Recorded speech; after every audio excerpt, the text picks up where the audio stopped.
Bonjour amis voyageurs, on se lance dans la dernière vidéo du Sri Lanka. Cette fois-ci je vous emmène visiter les environs du centre du pays et la côte du sud.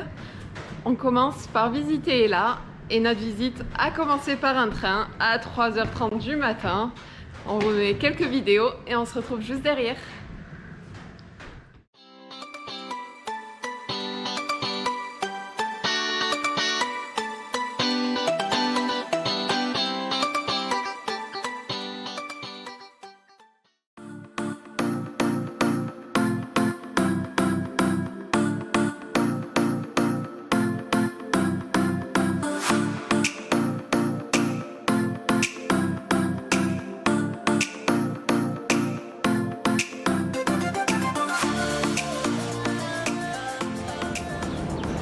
Voilà, maintenant qu'on est arrivé à Ela grâce au train, on va aller visiter une fabrique de thé, étant donné que le Sri Lanka, c'est le 4e producteur de thé au monde, après la Chine, le Kenya et l'Inde.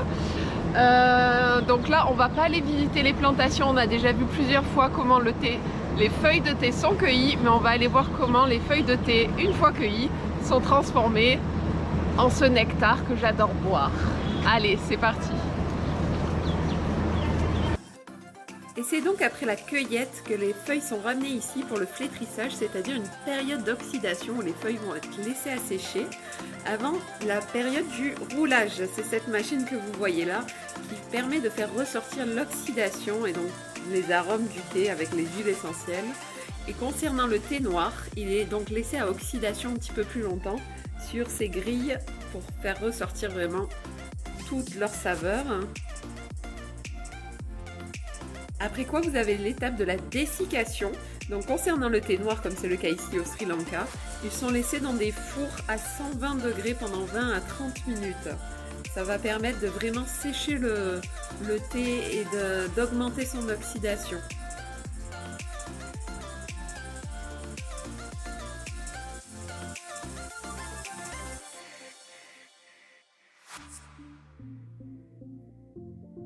Une fois ces 20-30 minutes terminées, le thé est ensuite trié en fonction de sa taille, son gabarit.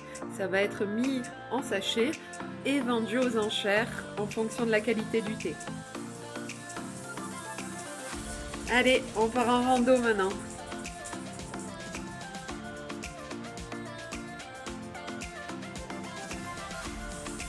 Pour la petite anecdote, comme toujours en rando, on s'est perdu. Heureusement, ce petit papy a croisé notre chemin et nous a proposé de le suivre en fait pour retrouver notre route jusqu'à ce magnifique point de vue.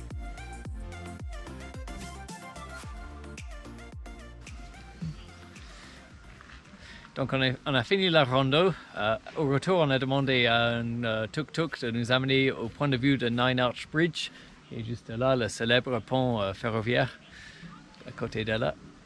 Et il n'y a pas grand chose de plus à dire. Il n'y a pas grand chose de plus à dire, c'est un pont. C'est un pont, c'est un joli pont. Oui. Mais voilà, c'est un joli pont, on l'a vu. On est content? Oui. On attend un train, il y en a un qui est passé il n'y a pas longtemps. Je suis pas sûre qu'on en revoie un. Parce qu'on a la flemme et on a envie d'un café. Chou chou. Café? Café. Allez, on va descendre, on va marcher le long du pont pour se trouver un autre tuk-tuk pour retourner en ville, je pense. Voilà, c'est la fin de nos 4 jours à Ela. On avance pour aller au sud du pays. Maintenant, on retourne sur la côte. Bah, Ela... Pas transcendant. Ouais, un peu déçu au final. La région est très belle, les montagnes et tout. Mais je crois qu'on a fraîcheur, ça tellement fait du bien. aimé le nord en fait. Oui, le côté culturel, historique du Voilà, nord. on va dire c'est comparativement parlant Et au beaucoup moins nord. touristique aussi. Moins sympa, mais bon, ça Et restait... là, pour donner un point de référence, c'est un peu le Bali de Sri Lanka. C'est clair. Il y avait plein de bars, plein de musique la nuit. Vous voulez picoler, vous pouvez picoler. Il y a des burgers partout, il y a des pizzas, il y a des pâtes. Voilà. Mais les alentours sont très beaux. La culture de thé est très très belle. Voilà, on avance. Allez, on continue.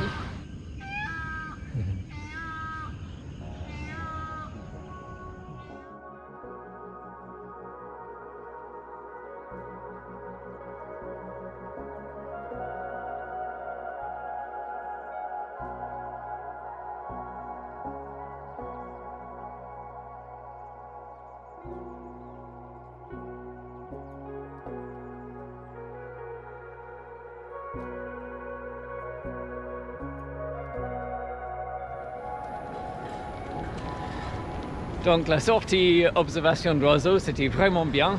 On a vu plein d'oiseaux au calme du matin. On a vu des aigrettes, des hérons, des cigognes, des guêpiers, des martins pêcheurs, plein d'autres espèces dont je ne connais pas les noms en français. Mais voilà, c'était trop cool. Et le guide, il était super, il était au top, il connaissait toutes les espèces, même de par leur chant. Et après, on a avancé sur la côte sud, on est allé à Mirissa pour faire la fameuse observation des baleines, un safari baleine. Et ça, on va vous montrer quelques images.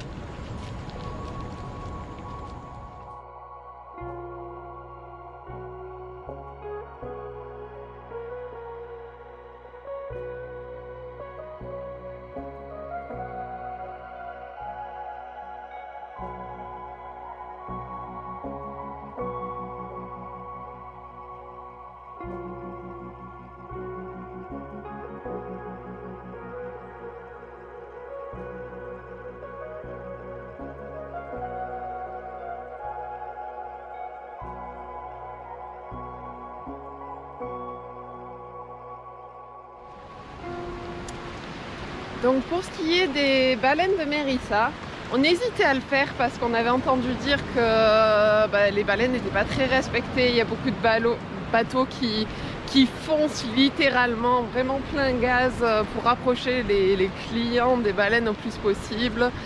Il y a beaucoup de bateaux, enfin bon, c'est assez discutable.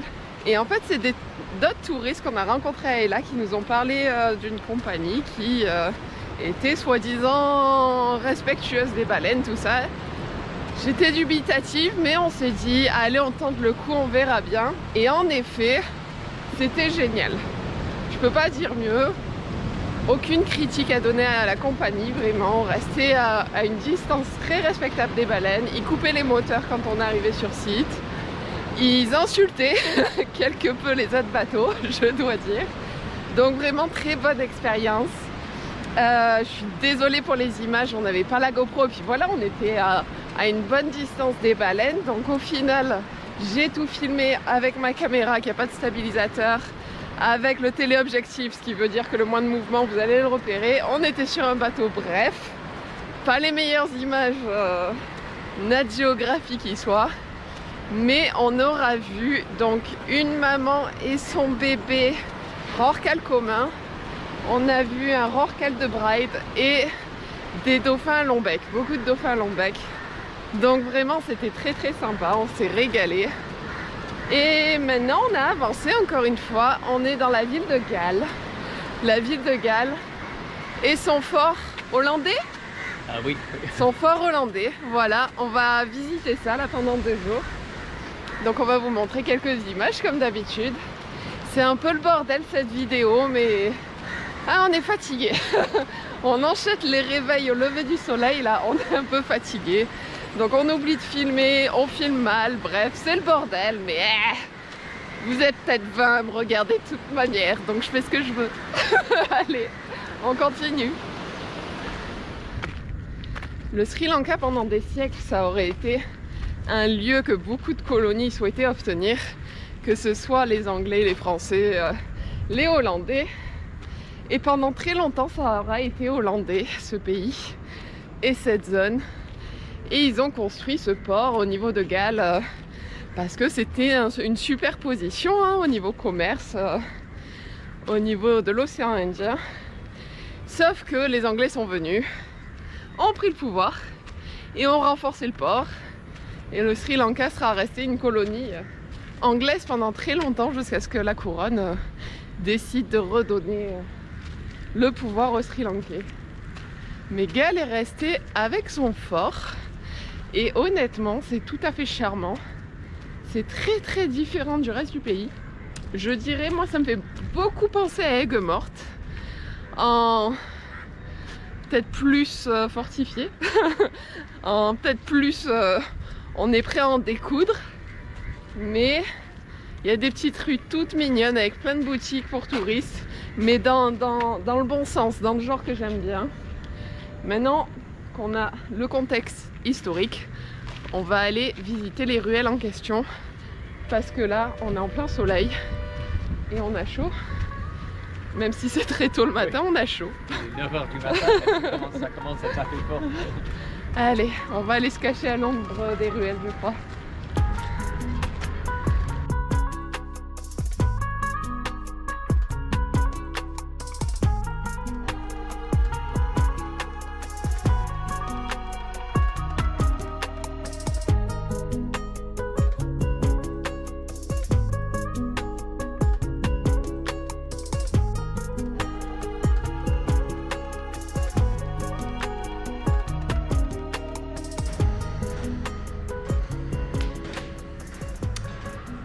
Bon, Bengale, c'était bien mignon, bien sympa. Là, on est de retour à Negombo, là où on avait commencé notre voyage. Et on devait prendre notre avion ce soir pour rentrer en France. Sauf qu'on a reçu un message et notre vol Bruxelles-Marseille est annulé. Et pour l'instant, on n'a pas de solution. Étienne nous laisse un peu en galère. Donc là, on va se rendre à l'aéroport.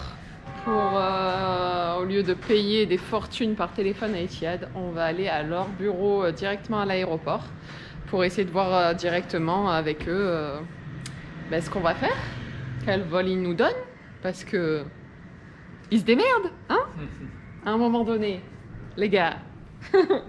Nous, on avait réservé, on a payé tout, on veut rentrer. Allez, on va voir comment ça se finit cette histoire. Alors, on en est où? Là, on est à l'aéroport de Colombo. On a un autre vol qui passe par Abu Dhabi pour arriver à Marseille, à Bruxelles, pardon. Et puis, normalement, il y a une correspondance à Bruxelles pour un vol à Marseille. Sauf que... on sait qu'il est annulé. On sait que le vol est annulé. Bruxelles Airlines nous ont dit, ce vol, il est annulé. Mais en même temps, les Etihad, là on a le vol par Abu Dhabi pour Bruxelles. Ils nous ont enregistrés jusqu'à Marseille. Ils nous ont enregistrés jusqu'à Bruxelles, mais nos bagages sont enregistrés jusqu'à Marseille. On est enregistrés jusqu'à Marseille, quoi. Mais sauf qu'on n'a pas, la carte d'embarquement pour Marseille. On a la carte d'embarquement jusqu'à Bruxelles, mais les bagages sont enregistrés jusqu'à Marseille. Sauf qu'il n'y a pas de vol à Marseille. On suspecte qu'ils ont refilé le bébé. Oui. En gros. Donc quoi qu'il arrive, on va à Abu Dhabi. Oui. Après quoi, on part à Bruxelles. Et là, ça va être galère. Et là, on ferait un update. Voilà. Voilà. Pour nous, on vole pas jusqu'à Marseille, ça c'est sûr. Pas demain en tout cas. Pas demain, oui. Peut-être après-demain. On verra. On va voir. On part du Sri Lanka déjà. Déjà. Donc hier, ce qui s'est passé, c'est qu'on est arrivé à Bruxelles, et bien sûr que ce soit Etihad ou Bruxelles Airlines, ils nous ont laissé en galère. Donc Bruxelles Airlines nous a proposé un vol, là, vite, faut se dépêcher, il n'y a plus beaucoup de place, il part dans 1 heure pour Lyon. Et arrivé à Lyon, c'est pour notre gueule, en fait, c'est nous qui nous démerdons, sachant qu'il y avait les grèves, forcément. Donc j'ai vite vérifié, il y avait 2 billets de bus disponibles à minuit 30, alors qu'on arrivait à quelque chose comme fin de matinée, début d'après-midi à Lyon. Pour Marseille, où on avait un train pour Marseille 2 jours après, donc le dimanche, mais hôtel et restaurant, c'était pour notre gueule, enfin j'ai jamais vu ça, donc voilà. Autant vous dire que Bruxelles Airlines, ils sont bannis de nos possibles compagnies d'avions futures. Et du coup, par rapport au prix hôtel-restaurant sur Bruxelles, on a décidé de prendre le bus. Et on a tracé et on est arrivé à 4h30 ce matin à Marseille. Et c'est mon petit frère qui est venu nous chercher avec beaucoup d'amour à 4h30 sur Marseille. Et là, on va aller voir mes parents. Voilà.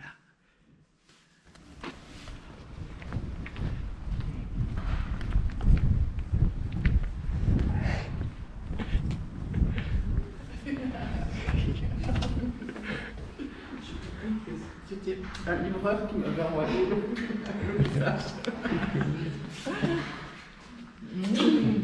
Ça va? Ça va? Trop contente de vous savoir. Du coup, je vais vraiment vérifier le courrier. Ah oui, une bonne idée.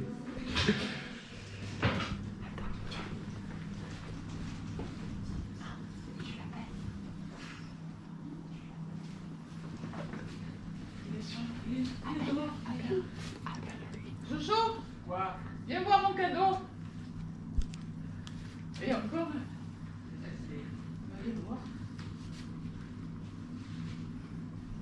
Oh, pas possible. Les deux fadas. Ça va les poulets? Alors? Ah bah ça c'est une petite surprise. Ça va, oui. Ça va? T'étais tellement que ça. Oui. Eh ben dis donc. Justement. Ça, alors? Voilà, je voulais pas vous quitter avant de faire la conclusion de ces 11 mois de voyage en Asie. Vraiment, c'était absolument incroyable. On a vu des paysages merveilleux, vécu des expériences fantastiques. Enfin, vraiment, c'était inoubliable et on aime toujours autant le voyage. Seulement, voilà, il s'est passé 2 ans depuis notre retour, donc depuis les quelques petites secondes avant dans la vidéo. Et depuis, nous sommes en Ariège, on est propriétaire, on a une maison, autant vous dire que maintenant on est posé. On a atteint ce stade avec Owen où on n'a plus trop cette envie du long voyage avec petit budget. On a plus envie de faire des destinations qui nous étaient pas accessibles jusqu'ici à petit budget. Donc vous verrez ça dans les prochaines vidéos parce que oui, on voyage toujours, mais des voyages vacances, on va appeler ça comme ça, sur des petites périodes. Donc voilà, on va se retrouver dans de prochaines vidéos sur des voyages plus classiques, on va dire, et vers de nouvelles aventures dans notre vie ariégeoise avec comme nouveauté cette petite chose qui a rejoint l'aventure. Un chat, voilà. Et du coup, qui dit animal de compagnie dit qu'on arrête les voyages au long cours, hein, parce qu'on ne va pas l'abandonner pendant 1 an, notre petite boule de poil. Donc voilà, maintenant ce ne sera plus que des voyages de petite durée. Mais je vous promets, visuellement, pour vous, ça restera fantastique. Donc on se dit à bientôt dans la prochaine vidéo, parce que qui dit 2 ans de retard, dit qu'il s'est passé des voyages entre-temps. Donc je vous dis à bientôt, et au plaisir de se retrouver sur une nouvelle destination. Allez, ciao!